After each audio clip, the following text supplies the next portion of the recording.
இந்த விடயத்தை தான் காரணம் காட்டி நீக்கியிருக்கிறார். அதாவது அவருடைய உறுப்புரிமையும் உபதவிசார பதவியை முழுமையாக நீக்கி இருப்பதாக ஆளுநர் தன்னுடைய அதிகாரத்தின் அனுமதி பத்திரத்தை வழங்க வேண்டும் என்றும் முன்னர் கடந்த காலங்களில் அதிக காலத்தில் முன்னர் கட்டப்பட்ட கடைகளுக்கு அவ்வாறான ஒதுக்கீட்டு நிலங்கள் இல்லாத காரணத்தினால் அதற்கான அந்த ஒதுக்கீட்டு பறிக்கப்பட்டு அவருடைய உறுப்புரிமையும் ரத்து செய்யப்பட்டு வர்த்தமானி வெளியிடப்பட்டிருக்கிறது.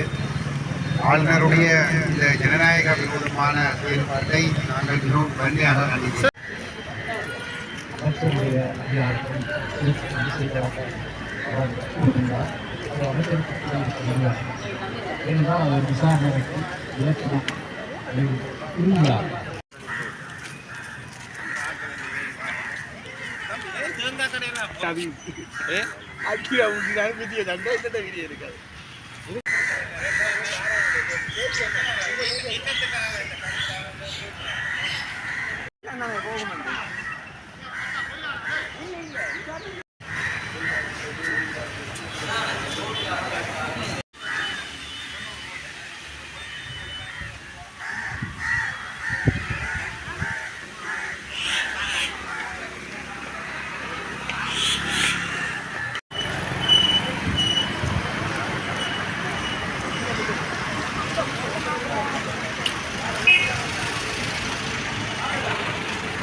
கிஷோர் அவர்கள் வர்த்தகர்களுக்கு நன்மை பயக்கும் முகமாக சபையிலே கருத்துக்களை வெளியிட்டது வர்த்தகர்களுடைய நன்மைகளிலாக இருந்ததால் இந்த பகுதியில் உள்ள வர்த்தகர்கள் அனைவரும் இணைந்து இன்றைய தினம் தென்மராட்சியிலே உள்ளூர் தரையடைப்பு போராட்டம் அவருக்கான நீதி கிடைக்க வேண்டிய இந்த கவலைப்பு நிகழ்வுக்குமாக இன்றைய தினம் காப்பகச்சேரி அனுமதி பத்திரத்தை வழங்க வேண்டும் என்றும் முன்னர் கடந்த காலங்களில் அதிக காலத்தில் முன்னர் கட்டப்பட்ட கடைகளுக்கு அவ்வாறான ஒதுக்கீட்டு நிலங்கள் இல்லாத காரணத்தினால் அதற்கான அந்த ஒதுக்கீட்டு விடயத்தையும் அதே போல அந்த சிஓசி என்கிற விடயத்தையும் வர்த்தகர்களுடைய பொதுமக்களுடைய பொது அமைப்புகளுடைய போராட்டத்தின் ஊடாக நிச்சயமாக அவருக்கு விளம்பரம் வழங்கப்பட வேண்டும் என்கிற கோரிக்கையோடு நாங்கள் இந்த போராட்டத்திலே இறங்கி இருக்கின்றோம்.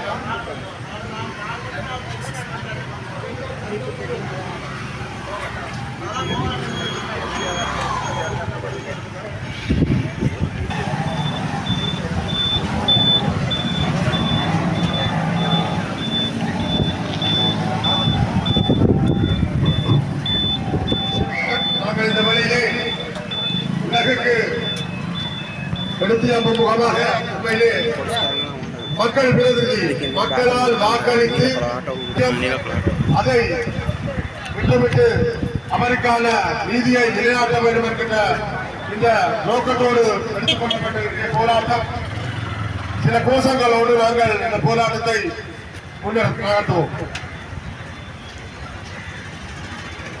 தயவு செய்து அனைவருடைய கோரிக்கையும் நீங்கள் ஆங்காங்க நின்றிருக்கக்கூடியவர்கள் இந்த அவனிப்பு இடத்துக்கு வருகிறவாறு உங்களை அன்போடு வேண்டிக் கொள்கிறோம்.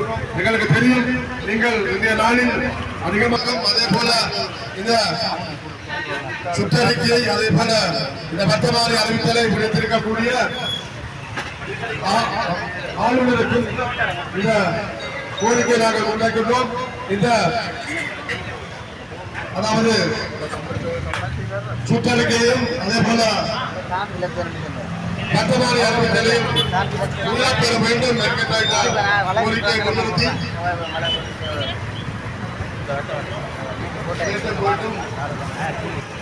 வேண்டும் வேண்டும் வேண்டும் வேண்டும் வேண்டும் வேண்டும் வேண்டும் வேண்டும் வேண்டும் வேண்டும் வேண்டும் வேண்டும் வேண்டும் வேண்டும் பதவியும் பறிக்கப்பட்டு அவருடைய உறுப்புரிமையும் ரத்து செய்யப்பட்டு வெக்கமானி வெளியிடப்பட்டிருக்கின்றது.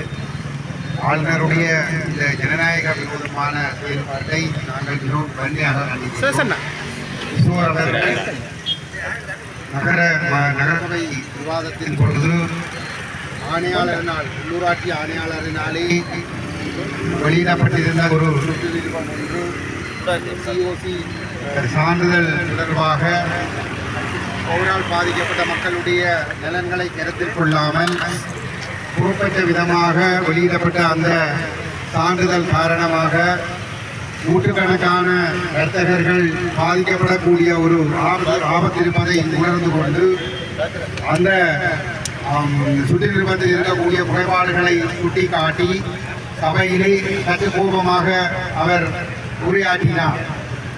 அதற்காக அதற்கு இருக்கக்கூடிய அந்த ஜனநாயக உரிமையின் அடிப்படையிலே ஒரு மக்களால் தெரிவு செய்யப்பட்ட ஒரு சபையிலே மக்களால் தெரிவு செய்யப்பட்ட ஒரு பிரதிநிதி, அதுவும் ஒரு உபதவிசாளர், உள்ளூராட்சி ஆணையாளர் பொறுப்பற்ற விதமாக வெளியிட்ட அந்த சுற்றறிக்கைக்கு அறிக்கையை நிராகரித்து கருத்து சொன்ன ஒரே காரணத்திற்காக வேறு எந்த ஒரு தவறும் அவர் மீது சுட்டிக்காட்டப்பட்டிருக்கவில்லை.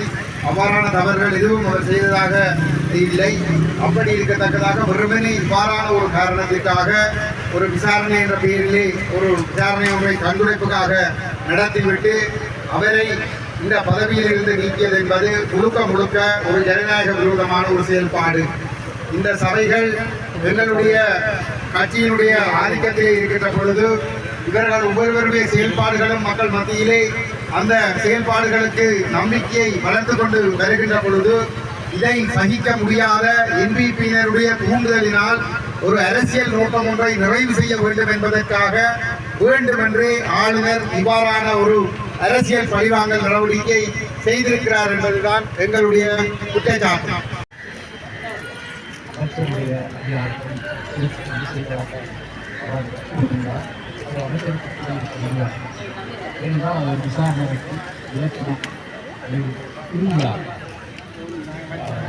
நீதிமன்றத்திற்குள்ளாகவும்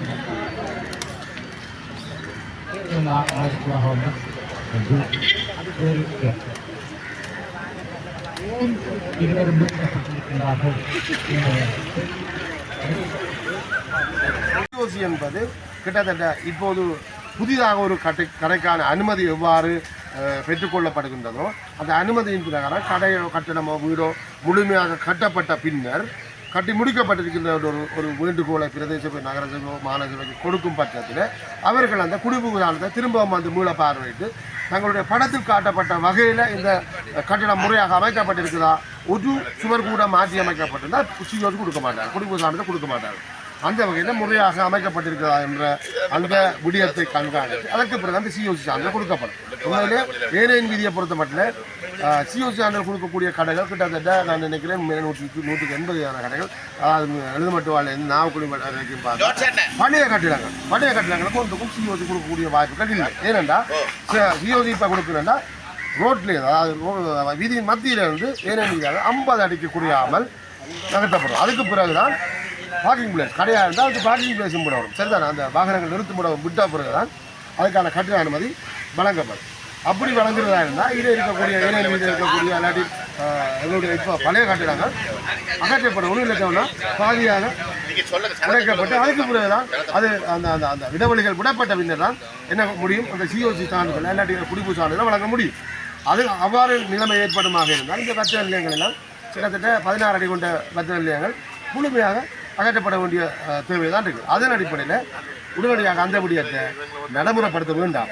நடைமுறைப்படுத்த ஆக இருந்தால் புதிதாக கட்டப்பட்ட கட்டிடங்கள் இருக்குதான் அந்த கட்டிடங்களை சிஓசியை கோருங்க, அது பிரச்சனை இல்லை. ஏன்னா அது அனுமதி எடுக்கப்பட்டிருக்கும், முறையாக அந்த அளவுகள் எல்லாம் விடப்பட்டு தான் கட்டப்பட்டிருக்கு. அவர்களுக்கு சிஓஜி வழங்குறதுக்கான அந்த தகவல்கள் இருக்குது. ஆனால் பழைய கட்டடத்துக்கு சிஓஜியை எல்லாருக்கும் வழங்கித்தான் நாங்கள் வியாபாரம் கொடுக்குறாண்டா அது கொடுக்க முடியாது. அந்த வகையில் இது வந்து இப்போதைக்கு எங்களுக்கு நடைமுறைக்கு சாத்தியம் இல்லாத விடயம்.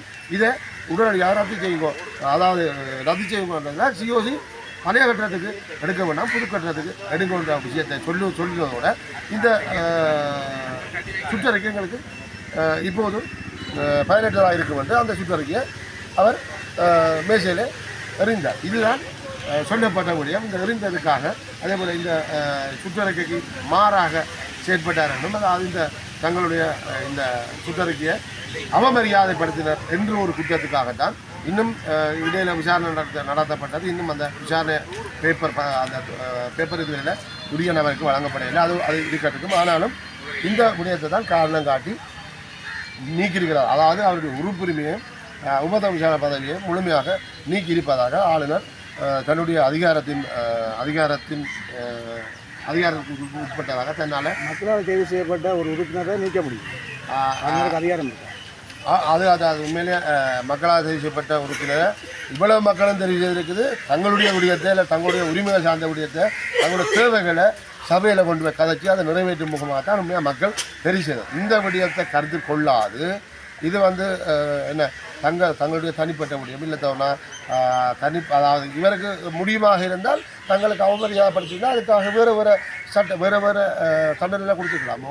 இதாவது இடைக்கால தடவை கொடுத்துருக்காங்க. சபைக்கு இத்தனை மாதம் நீங்கள் அதில் கலந்து கொள்ள வேண்டாம், அந்த மாதிரி விஷயங்கள் கணக்கு கொடுத்துருக்காங்க. அதை விட முழுமையாக அகற்றுவது இந்த மக்களுக்கு செய்யக்கூடிய ஜனநாயகத்தின் ஒரு கடைசி வேலை. நாங்கள் ஜனநாயக உரிமையோடு தான் எனக்கு இந்த ஜனநாயக உரிமையோட போய் இவருக்கு வாக்களிச்சிருக்கோம். எங்களோட வாக்கு அந்த என்ற விடயத்தையும் எங்களுடைய அந்த வாக்குரிமையும் இல்லாதொழிக்கிறது. நாங்கள் அப்படின்னா எங்களுக்கு தேர்தலே தேவையில்லை. ஏன் தேர்தலில் ஒரு ஆளை தெரிவு செய்ய அப்புறம் ஒரு அதிகாரி நீக்கலாம்னு சொன்னால் மாகாண சபையில் அந்த சட்டம் இருக்குதுன்னு சொன்னால் உண்மையில் அது புள்ளியான சட்டம் தான் நான் சொல்லுவேன். மாகாண சபையில் இவ்வளவு மக்கள் வாக்களிக்க ஒரு ஆக்களை தெரிஞ்சு விடுவதால ஒரு அதிகாரியாக, அதாவது ஜனாதிபதியால் இல்லாட்டி ஒரு அரசாங்கத்தால் இருத்தப்படுகிற ஒரு ஆளுநரால் இதுக்கு முன்னே பல ஆளுநர் இருந்தார்கள் இந்த மாதிரியான நடவடிக்கை செய்யவில்லை. இப்போது இருக்கக்கூடிய ஆளுநர் தான் அதிகமாக இந்த மாதிரி விஷயங்களை செய்ய முற்படுகிறார். உண்மையாக ஆளுநர் சரியானவராக இருந்தால் இந்த லொக்கேஷன் இந்த இடங்களை வந்து பார்வையிட்டு அந்த விஷயத்தை செய்துக்கலாம். இது காணுமா இந்த நாங்கள் கோருகின்ற முடியும் சரியாக இருக்குமா ஆளுநரை வந்து பார்த்துருந்தா தெரிஞ்சிருக்கு. அப்படின்னா இந்த கடையில் இடிக்கணும், அது முடியாது. அந்த வகையில் இந்த அவருக்கு இழைக்கப்பட்ட அநீதி வந்து இழைக்கப்பட்டிருக்கிறது. அந்த அநீதிக்காக இந்த வர்த்தகர்கள் செய்யப்பட்டிருக்கிற எதிர்ப்பு போராட்டம் தான் உண்மையாக இன்றைக்கு நிகழ்ந்து கொண்டிருக்கு. வேறு என்ன முடியும்? சரி, எல்லா விஷயம் வந்து